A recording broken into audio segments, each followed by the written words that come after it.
I went to figure drawing using my iPad, and I thought I would share with you a little bit about my experience and some tips and things I've learned along the way that will hopefully help you if you're interested in doing the same thing. So a little bit of background. I started doing figure drawing like maybe 30 years ago, and I always used traditional media like charcoal or oils and even did some sculpture. But about 8 years ago, I started working with my iPad and Procreate and have not gone back to traditional media. I'm just really in love working digitally. And I was thinking at the end of last year, I was like, I really want to make sure that my eyes and my hands are still trained, because when I work on my iPad, I typically work from photos. And I was just feeling like I wanted to make sure I haven't lost that skill, that I haven't lost my ability to, observe things from life and translate them onto paper. And also, I've never tried drawing in my style, which is a colorful crosshatch style, from a live subject. I usually take photos, heavily alter them, and then I create the piece. So those are a couple of things that I wanted to accomplish by going to figure drawing. I wanted to get better at my proportions. I wanted to get better at working from life and from the things in front of me. I wanted to revisit that and further refine it. And I wanted to learn how to work in my style from live subjects. And so I was thinking about how I wanted to do this, right? Because I was thinking about this being a goal for this year around the holidays. So I knew I was going to start it up after the holidays had ended. So I had some time to sort of figure out my strategy, like how I was going to accomplish this task. And so I thought about, well, do I want to go back to traditional media for this? And I played a bit with my traditional media, and I was like, I don't want to go back. I'm really happy working digitally. It feels really good to me. I don't have to run to the store. It's easy to carry, all this stuff, right? And because another aspect is there's figure drawing. It's 10 minutes from my studio, so I walk there. So I wanted to not be lugging tons of supplies. I really wanted to work digitally because it's so much lighter and it's not as heavy. So I was thinking about how I wanted to approach this, and I was like, well, I don't want to work with traditional media. I definitely want to work digitally. And then I was like, do I work digitally, but as if I'm working with traditional media? And I experimented a little bit with different brushes, and I wasn't happy with any of them. I really like the way that I draw. And so I landed on, well, I'm going to try to work from the model on my iPad in my style, but it's just going to be from life instead. And so I had to think about, well, what is it about working from life that's different than working from a photo? And the biggest difference for me was having my work surface on an easel. So I wanted to be at an easel so that I could get all those measurements in properly. And so I did some research on some different drawing boards I could use with my iPad. Because I decided I definitely didn't want to be sitting at a desk or a table drawing. I wanted it at the easel. And I did some research on some different drawing boards that were out there. And they were expensive, and they looked heavy, like some were wood. And some of them didn't really have ways to they were more like table easels, like they kind of like sat up and propped up your iPad, and I knew I wanted to stand and work. So they just weren't ticking any of the boxes. They were too expensive, they were too heavy, and they were table-based instead of easel-based. And so I was thinking about it, and I decided, you know what, I'm just going to design my own. So that's what I did. And this is what I came up with. So this is my drawing board for my iPad. And what this consists of is 2 pieces of foam core, which is perfect because it's super lightweight, which was one of my criteria is I'm walking, so I don't want to, and the whole point of working digital is you have less supplies to carry. So this is really lightweight and easy to carry. And it's inexpensive because it's just foam core I already had in the studio. So what I did was I took 2 sheets of foam core. One sheet is on the back, and it is just a blank sheet, and all it has is the candle cut out on it, and that's it. The second sheet is on the top, and it has a groove cut here for the power cord, a groove cut here for my Apple Pencil, and a space here for me to turn the iPad on and off. And then I cut a hole on that one for the handle as well. And then what I did was on the first sheet that only has the handle cut out, I knew it would show through, so I painted it black where it would show through because it was white before and I wanted it black. And then I got this magnetic iPad case online, super inexpensive. It was maybe $10 or something. It's magnetic and then has flaps that would fold over your iPad if you were using this as just a cover. So I kept the flaps, but I put them between the two layers of foam core and glued them down. So I glued this down, I kept the flaps between the two layers, glued it down there and there so it's a little extra secure between the two layers.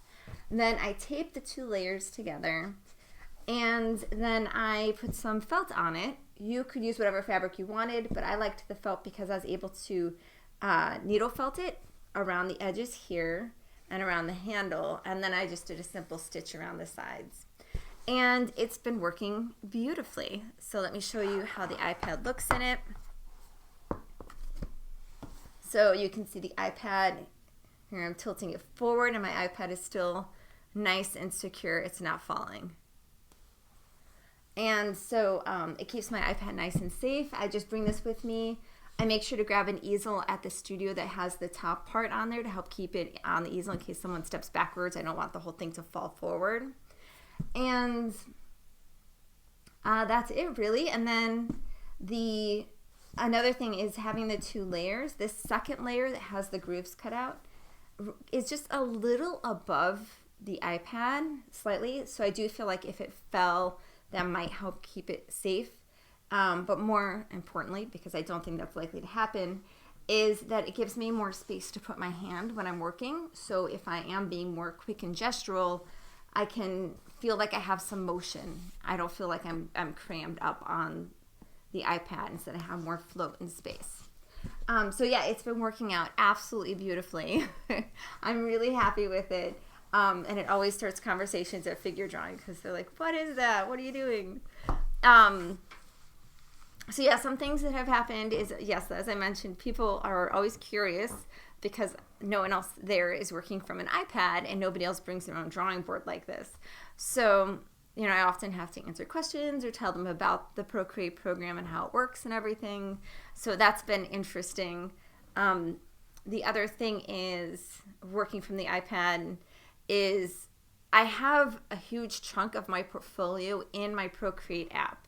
Not all of it. I always back it up to the cloud and stuff, but I do have, a good selection that are living in there at the moment.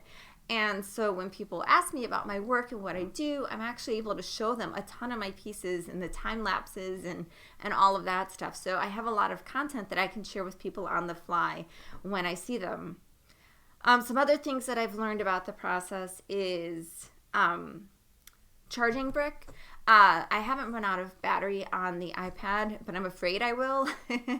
And so I always bring the charging brick with me, especially because, if you go to a figure drawing session, the model has to take a break. So when the model takes a break, it's a great opportunity to walk around the room and see what the other artists are making, and see everybody's different take and personality through their artwork of the same subject. It's really cool to see and to talk about it. So the first time I went, I kept turning off my iPad every time I walked away from it because I'm used to doing that to save battery. And then I learned that I was missing out on this really great part of the community of going to a figure drawing class. So I, started leaving it on, and then I just made sure I always had the battery pack with me just in case. It should run out of battery life. The way the program is set up that I'm going to, it's an open figure drawing class. So it's 3 hours. So we do maybe like 5 2-minute poses to warm up.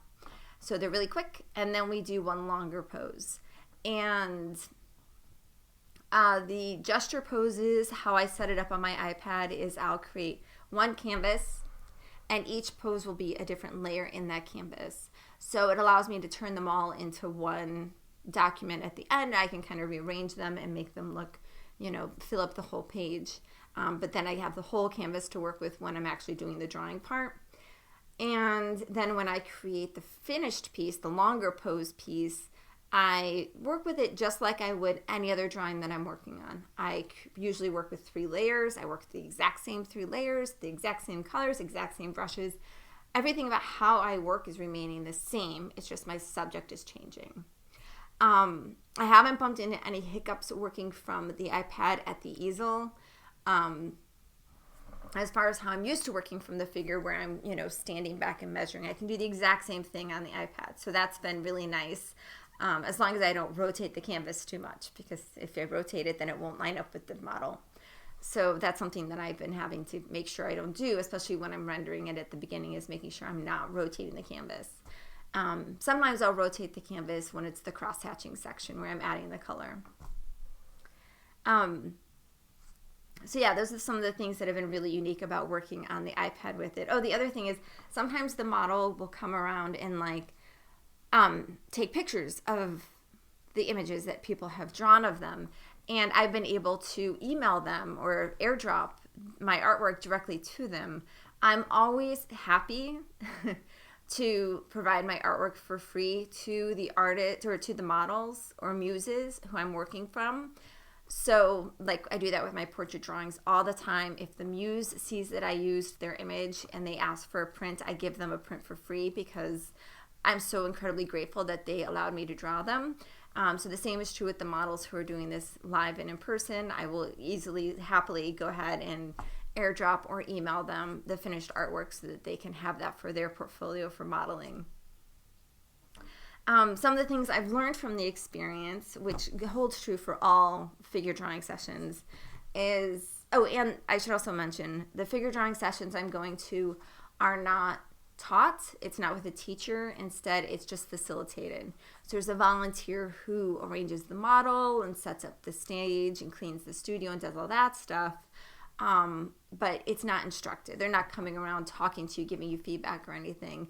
It's more of you just kind of pay a little fee and then you can just stand at the easel and make your work.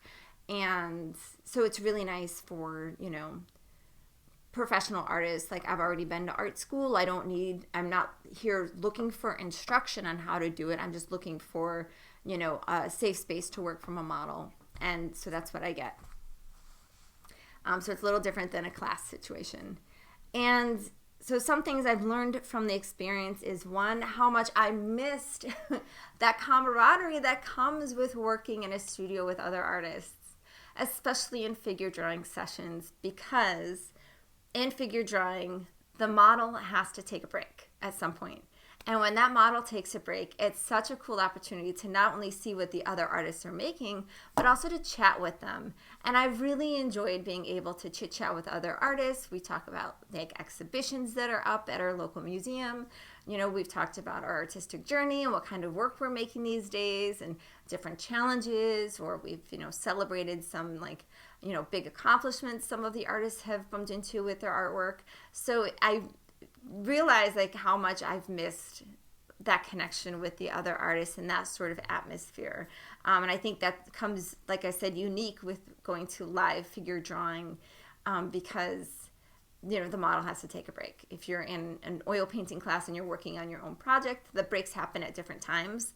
But with figure drawing, the breaks always happen at the same time. So there's always cool opportunities to chat with other people. Another thing that I have discovered by going is just how rusty I am at proportions. I have a lot of work to do. I was finding that I was drawing the head too small and the legs too big. So I kept having to adjust it and remeasure everything. And so I'm definitely making that a goal, is to always get better at proportion, because if I can be better at sketching it down accurately the first time, then I can spend more time adding the details and working with color later on in the piece. So that's something that I'm working on, is being better at capturing that quicker.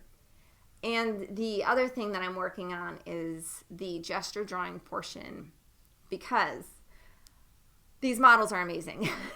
I'm really happy so far with the variety of models that we've been getting, because I want a variety. I want different ages, different body shapes, different genders, everything. And so that's what we've been getting. And so that's been really fun to work from. But these models, I think many of them are coming from some dance studios, because their gesture poses are incredible.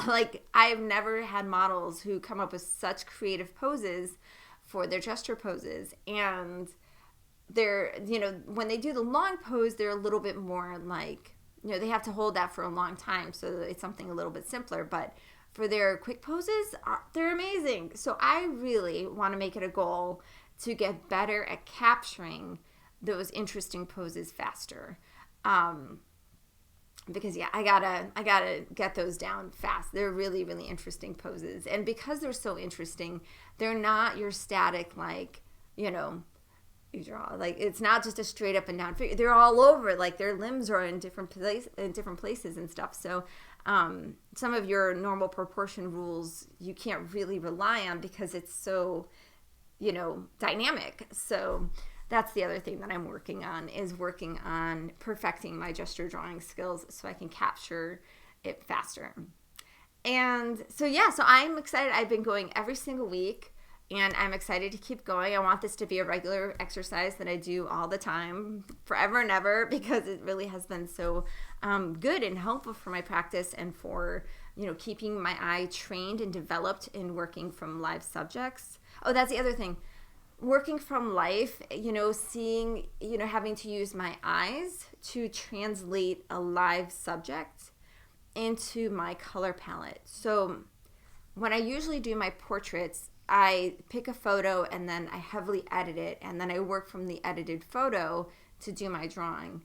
But working from life, I don't have a photo and I don't have it heavily edited. I have to take, real flesh tones and skin tones in life and translate them in my brain into the colors that I use. And I've been surprised how easy that's been for me. That was something that I thought would be a huge challenge, but it actually hasn't been that difficult.